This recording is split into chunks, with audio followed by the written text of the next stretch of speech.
আরেকজনের ওয়াইফাই চুরি করে বা হ্যাক করে ওয়াজ ডাউনলোড করে শুনলে সব হবে কিনা?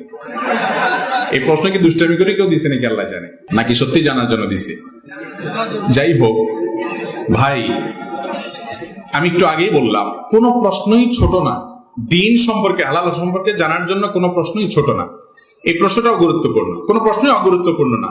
শুনেন, কারোর ওয়াইফাই এটা যদি আপনি হ্যাক করেন বা চুরি করে সেটা যে কোনো ভাবে আপনি ইউজ করেন, ওই বেচারার যে স্পিড আছে সেই স্পিডের মধ্যে ঘাটতি হবে কি হবে না, কমতি হবে কি হবে না?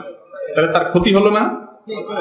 জিনিসটা তার, এটার বিলটা সে দিচ্ছে, আপনি আলগা খাইতেছেন যে সেখানে, আপনি আলগা খাইতে যাইয়া তার স্পিড কমায়া তার ক্ষতি করতেছেন, চুরি করতেছেন। এটাও চুরি, এটাও না যায়, এটাও গুনাহ। এটা করতে পারেন না আপনি। আপনি হয় তার পারমিশন নিবেন।